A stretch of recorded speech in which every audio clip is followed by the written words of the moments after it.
तो हेलो दोस्तों, जय हिंद, वंदे मातरम। कैसे हैं आप लोग?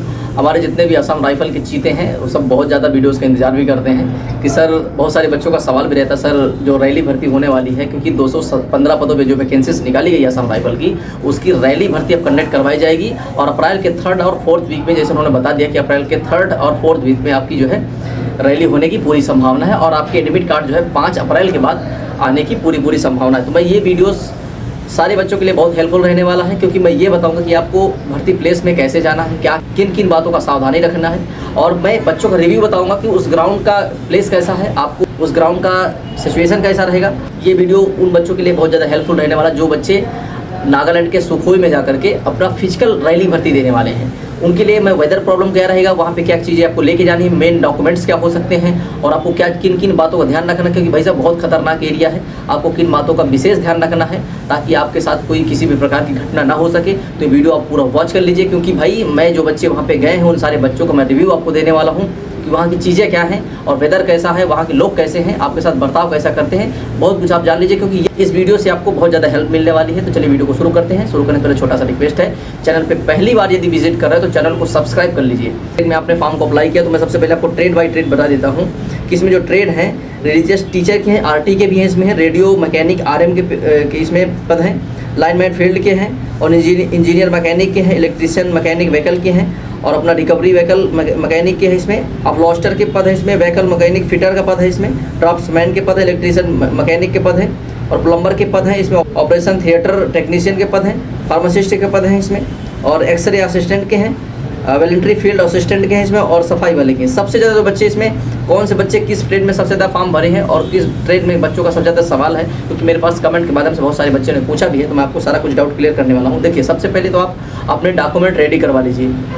आप जिस भी ट्रेड से सबसे पहले आपने फॉर्म डाला है, उस ट्रेड के बारे में क्या क्या क्वालिफिकेशन लगने वाली वो सबसे पहले RT वाले बच्चों को बताना चाहता हूँ, रिलीजियस टीचर्स के बारे में।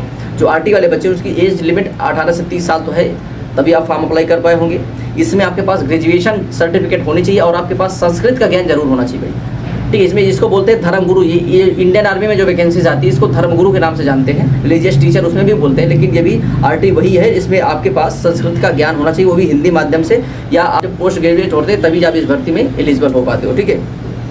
RM वाले यहाँ पे ध्यान देंगे, जो रेडियो मैकेनिक के लिए फॉर्म आप भरे हैं RM वाले बच्चे, इनके पास 10th पास सर्टिफिकेट होना चाहिए। आपके पास रेडियो मैकेनिक या टेलीविज़न का आपके पास सर्टिफिकेट होना चाहिए। यदि वो आपके पास नहीं है तो यहाँ पे आप ध्यान दीजिएगा, यदि उन बच्चे जो 10th पास बच्चे हैं उनके पास रेडियो मैकेनिक का सर्टिफिकेट होना चाहिए। यदि आप 12th पास हैं, आपके पास फिजिक्स केमिस्ट्री और मैथ है इंटर लेवल में, इंटर में यदि आपके पास फिजिक्स केमिस्ट्री मैथ है तो कोई फ़र्क नहीं पड़ता कि आप कोई डिप्लोमा किए हैं कि नहीं किए, कोई फ़र्क नहीं पड़ता। आप इंटरमीडिएट की मार्कशीट लेके चले जाइए, आप उस भर्ती के लिए एलिजिबल, ठीक है।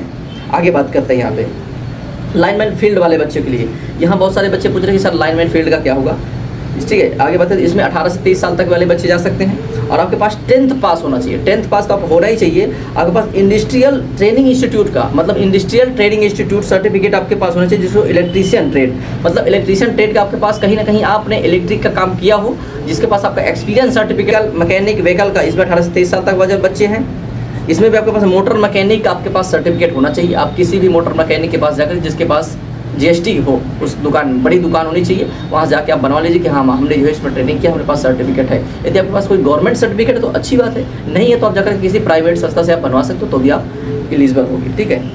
उस हिसाब से उन्होंने बता दिया है कि इंडस्ट्रियल ट्रेनिंग इंस्टीट्यूट मतलब इंडस्ट्रियल मतलब कहीं से भी आप ट्रेनिंग किए हो, आपके पास प्राइवेट भी होगा तो फ़र्क नहीं पड़ता है, लेकिन आपके पास सर्टिफिकेट होना चाहिए। ड्राफ्ट्समैन और जो बच्चे हैं इनके पास 18 से 25 साल तक की एज है, और आप यदि इंटर पास हैं और आपके पास पॉलिटेक्निक का कोई भी सर्टिफिकेट है तो आप इस भर्ती के लिए एलिजिबल हो। और सबसे बड़ी बात मैं करता हूँ प्लम्बर के लिए, जिसमें थोड़े से पद दिए गए, 17 पद हैं प्लम्बर के लिए, 18 से 23 साल है, 10th पास आप होने चाहिए। और वैसे आपने प्लम्बर से ITI किया तो अच्छी बात है, नहीं किया तो भाई साहब इसका कहीं ना कहीं से आप जो है प्राइवेट सेक्टर से आप सर्टिफिकेट बनवा लीजिए, ताकि आपको बहुत ज़्यादा हेल्प मिलने वाली है, क्योंकि सर्टिफिकेट इसका लगेगा भाई प्लम्बर का। आपके पास इसका ज्ञान तो होना ही चाहिए, लेकिन इसके पास सर्टिफिकेट भी आपके पास होना चाहिए, ठीक है। और सबसे ज़्यादा जो बच्चे पूछते हैं सर सफाई वाले के लिए, क्योंकि अधिकतर बच्चे सफाई वाले में ही फॉर्म भरे, क्योंकि ट्रेडमेंट की वैकेंसीज है, अधिकतर बच्चे सफाई वाले में ही फॉर्म भरे। मैंने सफाई वाले के लिए एक बुक भी मैंने रिकमेंड किया है, तो जाकर के उसका टेलीग्राम चैनल में चलिए, मैंने बुक का जो है वहाँ पे प्रोफार्मा डाल दिया, उसका लिंक भी डाल दिया, वहाँ जाके आप परचेस कर सकते हो, ठीक है।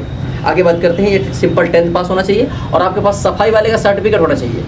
ध्यान दीजिए यहाँ पे सफाई वाले सर्टिफिकेट होना चाहिए। सफाई वाले बच्चे यहाँ पे जाकर के किसी भी सफाई कर्मी से आप मिलिए, उनसे बोलिए कि सर हमको कोई ना कोई एक सर्टिफिकेट हमको बनवा दीजिए कि हमने आपके यहाँ काम किया सफाई का, वो भी साल 2 साल का कम से कम एक्सपीरियंस होना चाहिए। ठीक है, ये बात ध्यान दीजिए, सफाई वाले ट्रीटमेंट होना चाहिए।